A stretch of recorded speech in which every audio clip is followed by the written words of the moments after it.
What's going on, YouTube? This is Luke with Endless Entrepreneurs, just coming to you this Sunday afternoon. Well, I guess it's kind of Sunday morning. It is noon my time here, Eastern, in Charlotte, North Carolina, and doing my shipping a little bit early today, so I figured I'd go live and show you guys kind of what sold over the weekend in hopes to help you in your businesses and see what things are kind of moving on eBay. If you're new to my channel, I'm a part-time eBay seller and a full-time corporate finance analyst. So I build my business in my spare time, and I specialize in selling men's clothing, a little bit of women's clothing, and some shoes. So it's kind of the portfolio of items that I sell.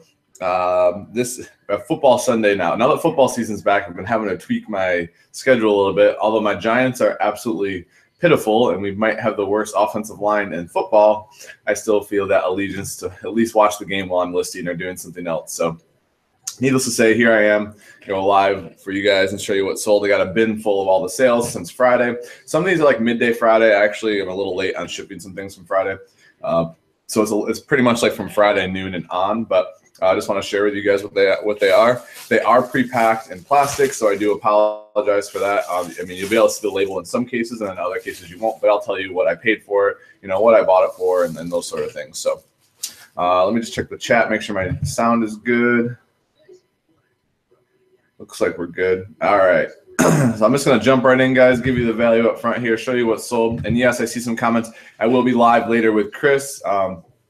10K on the Bay. I think we're going to do 6 p.m. Eastern. We're just confirming times right now with what works best for our schedules. It'll be sometime between 6 and 8 p.m. Eastern, and we'll get that out there on Instagram as soon as we know that. So here we go. One of the first sales.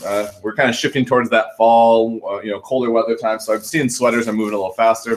This is just a Polo Ralph Lauren Vneck. Nothing too fancy, Pima cotton. And I took a best offer of $21 for this, and I paid $4 originally. So decent. I mean, it's kind of like the bread and butter type items for me. That $4 to $20 flip is kind of like my steady, thing that I wouldn't consider. It's kind of that normal range. Then anything really significantly above that is kind of the home run items. So this is another sweater. This is a more unique one. It's a quarter zip, but you can see it's kind of got like the leather trim here. And it's like one of those heavy, like ribbed cable knit type sweaters. It's Brooks Brothers. It's really heavy, but I think I can still fit it in a flat rate for probably like for $6. But took a best offer of $20 for this as well. Paid $4 for it. So kind of that same area. And these guys, Brooks Brothers and Polo Ralph Lauren, the sweaters, they're going to start moving now. And pretty much through the end of fourth quarter, they should start to move a lot more of those bread and butter type stuff. Staying true to the trend, this is a Nike Golf Thermofit. You can see the tag there. It's got the Nike symbol here. Quarter zip. And this is nice. It's a TPC Potomac. Anytime you find any of the TPC courses with their logos embroidered on them and stuff, they're a much more desirable item. The polo shirts and any of the quarter zips seem to sell well when they have that embroidery on them. So this actually sold for $25, I believe I took a best offer for this. Paid $4 for it, and this will ship. It might go first class, and if not, it'll go flat rate for $6. Here are 2 pair of LL Bean pants I sold. These are the same pair. Sold to 2 different buyers. They're like a comfort waist on them. And this, out of focus there, sorry guys. So these are for my bulk buy. If you hadn't seen any videos on my bulk buy from a couple months ago, I bought 3,000 pair of, yep, you heard me, 3,000 pair of LL Bean pants for $1.15 each. So paid $1.15. This one took a best offer of $20, and this one sold for full price, $23.79. I was running a sale for it. So, not bad from $1 to $20 or more. And these will definitely go flat rate for $5.95. All right. So just listed these. Finally getting back in the swing of listing, and listed this I think Thursday morning. Listed these. These are 7 for All Mankind jeans. They're the Brett line, and I believe these are men's. Yes, they're men's. These sold full price for $34 yesterday, $33.99. Actually, while we were at the event. Shannon and I were at a charity event for a board that she's on, and had a great time and had a couple sales come through while I was bidding on stuff. So I felt like it was at least making money while spending money. All right, and these are BKE denim. I can't remember the specific line for these. They are women, maybe. I'm pretty sure these are women's. But paid, and jeans I paid $4.99 for, by the way. Same for that last pair. Same for here. These sold for, took about offer of $32. And so 5 and a 32, very happy with that. They will go flat rate as well. All right, so Miss Me jeans. Actually, as part of, I've been repricing a lot of my inventory. I repriced a lot of my Miss Me jeans down to kind of like that $40 to $50 price point. I'd had them a lot higher than that from ages ago. So I repriced them, and these sold for $40 on maybe Friday night. These sold, I think, for $40. So in these for $4.99, and so $5 into 40. I'm very happy with that, and they will go flat rate $5.95. What else we got? I got some LL Bean, more LL Bean stuff in here. So these are dark brown corduroys. So the corduroys are starting to sell. I don't know, Krillin probably not in the chat, but when you rewatch this, Krillin, if you do, you are right. Corduroy stuff is starting to pick up for sure. And I see a question in the chat here. I have a link. Someone asked where I get my poly bags from. These are 12 by 15. They have a flap lock on them, so it's not self-seal. That's why I have the tape here, and I put my inventory number on it. I have a link in the description for these on Amazon. I buy them in bulk on there. I try to buy the highest quantity, kind of get the lowest price, but even the lower quantities, they're pennies per bag. There is someone has also said you can buy bread bags, even cheaper, I think, somewhere else, but I haven't done that yet. I like the flap lock because it works well for the tape and just kind of keeping it sealed up. But yeah, check that out in the description if you're interested. But these are dark brown, like chocolate brown, LL Bean corduroys. Again, paid $1.15 for these. Took a best offer of $20. Very happy with that. And for the LL Bean stuff, I'm really targeting. I've been actually up my prices for my LL Bean stuff and running less of a sale. So I've been targeting that $20 price point, and I'm getting close to it. I was doing some math last night. I'm at like $19.70 per pair so far, since I've started the bulk buy. So it's pretty solid. If I can hold right around there, it'll be a very, very profitable buy. So here are two. These are just beige. One's got comfort waist and one's standard waist. And these are going to the same buyer. So the shipping will be I'll probably fit them both on a flat rate. So about $3 a piece, and then $1.15 I'm in on the cost. And took a best offer of $19 for each. Cut him a break because he's buying two. So nice flip there. I don't know why my camera keeps coming out of focus. Sorry about that, guys. That's really weird. So this is from a jersey. I bought like 100 jerseys last fall, and I've still been selling a lot of these. And so this is I can't remember. The last name is Blake. I can't remember the first name for the life of me. This is Bledsoe. Sorry. This is a Bledsoe jersey for a place for the Suns.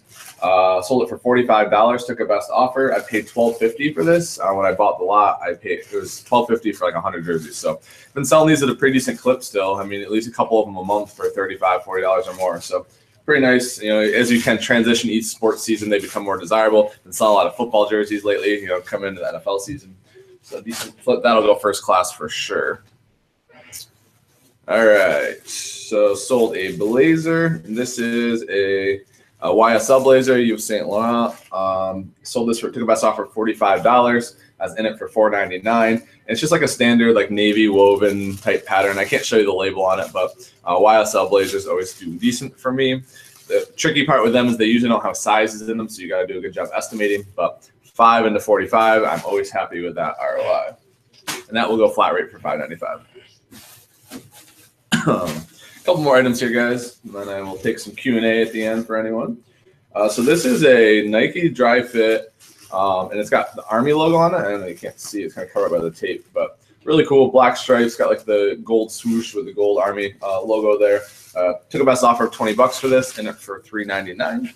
That'll definitely go first class. Here's Ralph Lauren, just kind of bread and butter. This actually took a best offer of $20 for this. A sale had lapsed, so it was at $24.99. So he offered $20. I said absolutely. So $3.99 into $20, and this will go first class. I think that was a classic fit line. Here is a Armani Exchange. I don't know if you can see through there. Yeah. So Armani Exchange. It's a slim fit, pink striped dress shirt. Took a best offer of $19.99 for this. So happy with that. $3.99. I've been lowering the prices on these. I used to get a lot higher dollar value for these, and I think the market's definitely dropped over the last 6 to 12 months. So trying to get like that low 20s price point for those if possible. And then here is the last one. Actually, I've sold 4 things today that aren't in here, but I need to go to my storage unit to get them at some point. I'll probably ship them tomorrow since I still meet the shipping deadline. But this is a Frank Gore Miami Hurricanes jersey. Again, this is a part of that bulk buy lot. Took a best offer of $30 for this. So 12.15 to 30, not amazing, but it'll ship first class. And you know, I've sold a lot of the home runs from that one and like way made more than my money back. So you know, all these are kind of just pure profit every time they sell. So really happy with that. Kind of a unique sell. It's in really good shape too. And so any Frank Gore fans, the ageless wonder who just keeps on chugging. So yeah, that's what I got, guys. That's what I've sold since Friday. Hope you guys' sales are going well. Mine have just been very up and down, very roller coaster. So let me jump into chat here. Feel free to start dropping some questions in if you'd like now. Jennifer just asked, when it doesn't have a size tag, do you put a size in the title? Yeah, I do. So what I do is when I'm listing the item, I take all the proper measurements that I want. I estimate the size based on the measurements. If you haven't watched, I have a suit tutorial video that kind of shows you how to estimate that. Watch that if you need any guidelines. Or Steve Rakin, actually, his Blazing Profits ebook. There's a lot of people who have done different tutorial videos on it just to show you kind of how to estimate the size. But yeah, I always put in the title because people are searching off of that title or off of the title and the size. I do put in my listing, there's no size tag included. And I say that it's estimated based on measurements, just so that they're aware and they don't go, well, I don't see a size tag on here. And, you know, just to kind of help that item not subscribe stuff. Hi, Diana. She's asked if I'm using promoted listings. And yes, I'm using promoted listings. I've been experimenting ever since they launched them with a bunch of different percentages for different categories. I tweak mine once a week. And I try to just look at the trending rate and decide if I'm seeing results being above it, below it, you know, if I think it's too high, if my pricing's in line with it. That's the really thing to think about too, right? Is as you up your promoted listing percentage, make sure that you're accounting for it in your price, right? Because you're giving that margin back to eBay now. And so you just got to make sure you're factoring that into your business model. So just be careful when you are doing it, that you're sizing it up right and you're understanding what you're giving up on the back end by using them. But I think it's a really powerful tool. I mean, eBay has made it very clear that they are shifting towards a more analytical platform for marketing, and that's going to be a way they monetize, and it's going to be a way that we can monetize. And I just think it's good to start experimenting with it and understand how it's working. Royally Me said, promoted listings aren't bringing in sales for them. I have more sales without them. Any thoughts on why? So I have a couple theories on it. I think the one big one is the fact that promoted listings are really designed for differentiating a saturated new item market. So, right, you have multi-quantities. Like my LO bean pants are kind of a good example a little bit, but like when you have a bunch of sellers selling the same item, like the exact same item. I mean, like new with tags, let's just say new with tags jeans, Levi's jeans. And you have 20 sellers who are buying them in bulk from all over at different price points, and they're trying to compete with each other.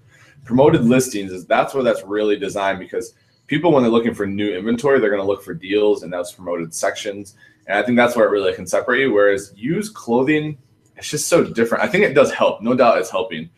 But it's a very specific search, right? You're optimizing. Like when I look for a pink striped dress shirt in a specific brand and size, there are only so many of them out there. And I'm already getting a separation in the search rankings based on being a good seller with good descriptions and good pictures and all these other things that help. So it's like, it kind of, I think it's not as relevant for those type of single SKU situations. When you have multi-quantity, tons of sellers selling the same exact thing, that's where, and that's like, I kind of compare it to Amazon, right? It's like the same thing. You're promoting and getting on that first page is huge because no one ever goes to the second page when it looks for stuff like that. So hopefully that makes sense. That's just kind of my theory. I don't know if anyone's gonna be able to prove or disprove any of the theories around it, but it makes sense to me from a consumer standpoint, and it makes sense to me from like a data search engine optimization standpoint. So let's see. Jennifer said, what size is the selling size on your suit coat and blazers? Best selling size. Okay, sorry, Jennifer, I understand now. So just really for me, the bigger the size, the better. I can sell at 50 and up. So if I get 50, 52, 54, any of those, if you add in the XLs to them, the bigger size, like those always flap the shelf for me without any issues. And then outside of that, like the 42s and the 44s go well for like just kind of mainstream. Like that's a good average size. Like I think I'm a 42. So like that 42 to 46 range is pretty standard, I think. Jerry just said, do you revise your listings based low performance on how many views watches is getting. I used to do good till cancel, but now I do 30 days because I can track my inventory better. So I don't. Couple reasons why. Hold on, let me get some water here. So the main reason that I don't is that I have 1,800 unique items up in my store, like 1,850, I think. So it's just really hard to keep track of that.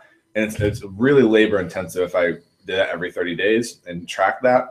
So for me, good till canceled helps me streamline and scale. And honestly, I don't know that views and watches necessarily equates to something moving fast, because I've had items with tons of views and watches and they don't move. It could just be that you have descriptors that are pulling people in and they're not pulling the trigger, right? And so it's like, it might not be pricing, it might just be that it's deceiving or whatever. I mean, who knows? So for me, it's like, it's just not scalable at this point, which I think it's a great approach if you're able to do it and manage it. I don't think there's anything wrong with it. It doesn't really work for my business and my model. Kathy, so what is the title of the suit sizing video? So if you go on my YouTube page and I have all the videos and playlists, go to tutorials, and it's probably was in the last like 2 months I put it out this summer. And there's not a ton of videos in there, so you should be able to find it pretty quickly. I also have one on blazers too. So I think there might be a dozen or so in that playlist. Let's see. Any other questions, guys? Because I'm going to wrap up here shortly. I'm going to actually ship the stuff, and then I'm going to list, and watch some of the Giants game and hope that they aren't pitiful today. And it looks like we got 40 watching live. So if you guys don't mind, hit that like button for me. I only see 13 likes. Let YouTube know I'm doing a good job. I would appreciate it very much. All right, I don't see any other questions, guys, so I'm going to bounce, and hopefully you guys enjoyed this video. If you're rewatching later, appreciate you stopping in and watching. Hopefully added some value to you today and showed you kind of what's moving in the market. And Kyle's just talking crap about my Giants right now, saying that they're going to get beat, and you know what? I kind of agree with you. I don't feel very good about it, so we shall see. Have an awesome Sunday, guys. I hope you guys are crushing it, and let's finish September strong. Get ready for quarter 4. Have an awesome day, guys.